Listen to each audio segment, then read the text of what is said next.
রব্বুল আলামিন বলেন, খবরদার বিশ্বাসীরা, আল্লাহ ছাড়া যারা অন্যান্য উপাস্যদেরকে ডাকে, দেবতাদেরকে ডাকে, তাদেরকে তোমরা গালি দিও না। ওই সমস্ত দেবতাদেরকে যদি তোমরা গালি দাও তাহলে তারা আল্লাহকে গালি দিবে, ঠিক কিনা বলেন? আমরা দেবতাদের গালি দিলে ওরা আল্লাহকে গালি দিবে। রব্বুল আলামিন বলেন, খবরদার দেবতাদেরকে গালি দিও না, তাহলে ওরা তোমার রব আল্লাহরে গালি দেবে। প্রতিটি জাতির জন্য তাদের কাজকে আমি আল্লাহ সুশোভিত করে রেখেছি, তারা সবাই একদিন আমার কাছেই ফিরে আসবে। এরপর আমি রব্বুল আলামিন তাদের আমলনামা তাদেরকে জানিয়ে দেব। সুবহানাল্লাহ পড়ে। প্রিয় ভাইয়েরা, আল্লাহ তাআলা বলেছেন খবরদার গালি দিও না। আদেশটা কার? আওয়াজ করে বলেন তো। হিন্দুদের দেবতা দেবদেবীদেরকে গালি দেওয়া যাবে না। আওয়াজ করে বলুন প্রিয় ভাইয়েরা, এই আদেশটা কার? এই আপনাদের গলার আওয়াজ। অন্য ধর্মের দেবতাদেরকে যে গালি দেওয়া যাবে না, এই আদেশটা কার? আরো জোরে বলুন, কার? গালি দিবেন কোন দেবতাকে? দিবেন? যদি দেন তাহলে ওরা আল্লাহরে গালি দিবে। তাহলে আল্লাহরে গালি খাওয়াইলো কে?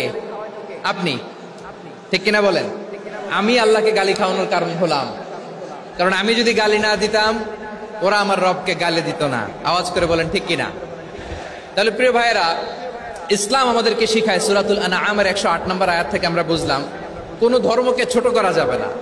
অন্য ধর্মকে ছোট করা মানে ইসলামকে ছোট করা। অন্য ধর্মের দেবতাকে গালি দেওয়া মানে আল্লাহকে গালি খাওয়ানো। আওয়াজ করে বলেন ঠিক কিনা? খবরদার, এটা করা যাবে না।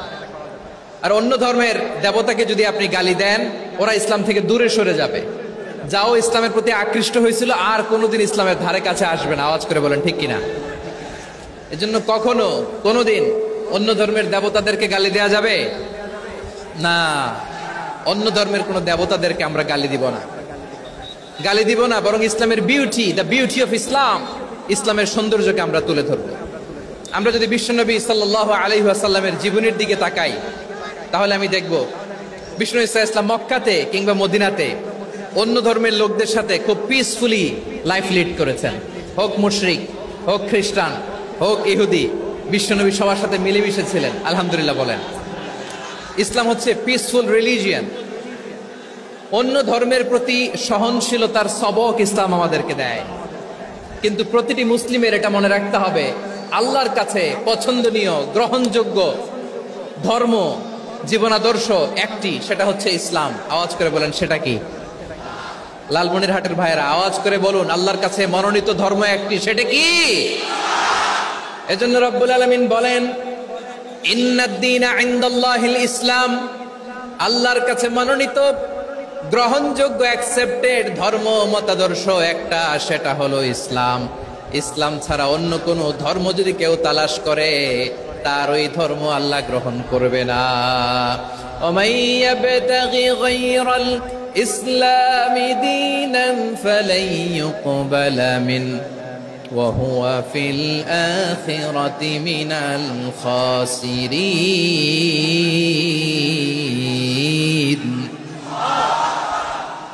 Whoever seek anything except Islam, that won't be accepted from him, and he will be loser in the day of judgment. কিয়ামতের দিন ইসলাম ছাড়া কেউ যদি অন্য কোনো ধর্ম তালাশ করেছে দুনিয়াতে, তার এই মতাদর্শ গ্রহণ করা হবে না। and he will be loser, সে হবে লুজার, ক্ষতিগ্রস্ত। হাই হাই কোম্পানির ম্যানেজার, ওর আমও শেষ, সালাও শেষ। আওয়াজ করে বলেন ঠিক কি না?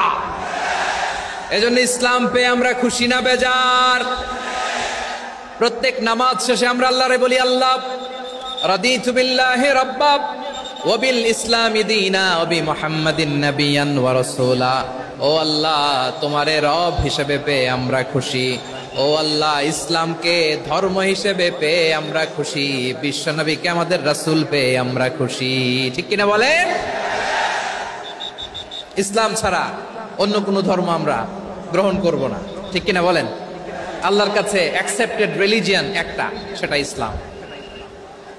তো বিশ্বনবী সাল্লাল্লাহু আলাইহি ওয়াসাল্লাম মক্কাতে কিংবা মদিনাতে খুব পিসফুলি এক্সিস্ট করেছেন, যে কোনো ধর্মের সাথে মিলেমিশে চলেছেন। তার প্রমাণ আমরা যদি রাসূল সাল্লাল্লাহু আলাইহি ওয়াসাল্লামের বায়োগ্রাফির দিকে তাকাই, তাহলে দেখব তিনি মুশরিকদের সাথে পিস ট্রিটি করেছেন, শান্তি চুক্তি, পিস ট্রিটি, পিস এগ্রিমেন্ট।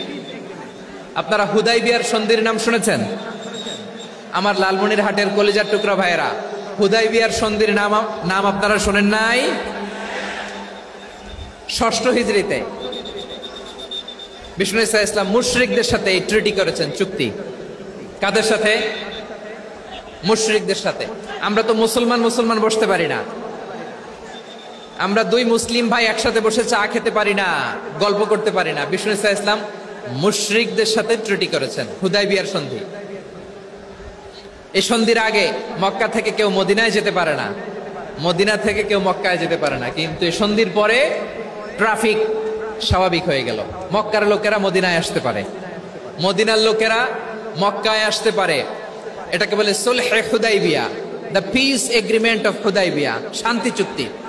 আমরা পৃথিবীতে এখন অনেক শান্তি চুক্তির নাম শুনি, এগুলো সব the piece treaty of Hudaibiya থেকে কপি করা। আল্লাহু আকবার। তাহলে বিশ্বনবী সাল্লাল্লাহু আলাইহি সাল্লাম তিনি যে শান্তিপূর্ণ সহাবস্থানে বিশ্বাসী ছিলেন, মুসলমানেরা যে অন্য ধর্মের প্রতি সহনশীল, তার প্রমাণ হচ্ছে এই পিস ট্রিটি। শুধু তাই নয়, মাইকের সাউন্ডটা একটু বাড়াই দিতে হবে, খুব দুর্বল, একটু মজবুত করতে হবে, আর একটু ক্লিন করতে হবে, আর সবগুলা জায়গায় সাউন্ড যাচ্ছে কিনা একটু ক্রস চেক করতে হবে। হ্যাঁ, পাবেন দিচ্ছে mike operator, is trying his level best, দিচ্ছে। মাইক অপারেটর যিনি আছেন, প্রতিটি জায়গায় প্রতিটি সাউন্ড বক্সে যেন আওয়াজ পাওয়া যায়, একটু ক্রস চেক করেন, সাউন্ডটাকে একটু স্ট্রং করে দেন। হ্যাঁ, ঠিক আছে, মাশাআল্লাহ। এদিকে তাকান, এদিকে। মক্কার পার্ট গেল, পিস এগ্রিমেন্ট করলেন, শান্তি চুক্তি। বিষ্ণু ঈসা ইসলাম মদিনায় যে কি করলেন? মদিনায় যে বিষ্ণু ঈসা ইসলাম মদিনা চার্টার করলেন, মদিনা সনদ, সাহিফাতুল মদিনা, এটার বলে মদিনা চার্টার। যে ওয়েস্টে, ইউরোপে, আমেরিকাতে তারা অনেক চার্টার করে, এই সব চার্টার মদিনা চার্টার থেকে কপি করা। আওয়াজ করে পড়েন সুবহানাল্লাহ। বিষ্ণু ঈসা ইসলাম মদিনায় গেলেন, মদিনাতে মুসলিম, মুশরিক, ইহুদি, এই তিন ধর্মের লোক মিলে সব স্টেক হোল্ডার যারা আছে সবাইকে নিয়ে বিষ্ণু ঈসা ইসলাম মদিনা চার্টার করলেন, মদিনা সনদ, পড়েন সুবহানাল্লাহ। শুধু তাই নয়, মক্কাতে বিশ্বনবী পিস এগ্রিমেন্ট করলেন, শান্তি চুক্তি মুশরিকদের সাথে। মদিনাতে যে বিশ্বনবী মদিনা চার্টার করলেন, মদিনা সনদ করলেন ইহুদিদের সাথে। আবার মদিনাতে বিশ্বনবী ইহুদিদের সাথে পিস ডায়ালগ করলেন, ইন্টারফেথ ডায়ালগ করলেন, আন্তধর্মীয় সংলাপ করলেন। যে সংলাপের মূল ভিত্তি ছিল তাওহীদ। মূল ভিত্তি ছিল কি? তাওহীদ।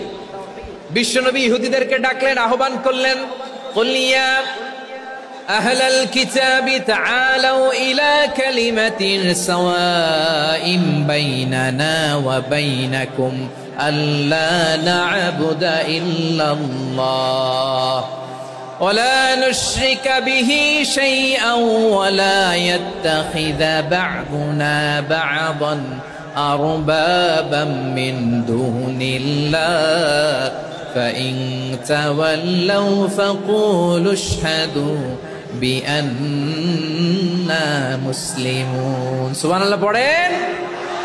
বিশ্বনবী মদিনার ইহুদিদের ডেকে বললেন, ও ইহুদিরা, শোনো শোনো, আসো এমন একটা আদর্শের প্রশ্নে আমরা একত্রিত হই, যে আদর্শের প্রচার তোমাদের নবীরাও করেছে, আমিও করি, যে আদর্শের কথা তোমাদের পবিত্র ধর্মগ্রন্থগুলোতে আছে, আমার কোরআনেও আছে। সেটা হলো তাওহীদ। আমরা এক আল্লাহ ছাড়া কারো ইবাদত করব না, আল্লাহর সাথে কাউরে শরীক করব না, আল্লাহ ছাড়া কাউরে রব মানব না। পড়েন সুবহানাল্লাহ। তাহলে আমার প্রিয় লালমনিরহাটের ভাইরা, মদিনাতে যে তিনি মদিনা চার্টার করলেন, মদিনা সনদ, পিস ডায়ালগ করলেন, শান্তির সংলাপ, ইন্টারফেথ ডায়ালগ করলেন, আন্তধর্মীয় সংলাপ, যার ভিত্তি ছিল তাওহীদ। সুবহানাল্লাহ পড়েন। তাহলে অন্য ধর্মের প্রতি সব সময় ইসলাম সহনশীল, টলারেন্স। যদি আপনি দেখতে চান ইসলামের নবী বিশ্ব নবীর দিকে তাকান, ঠিক কিনা বলেন?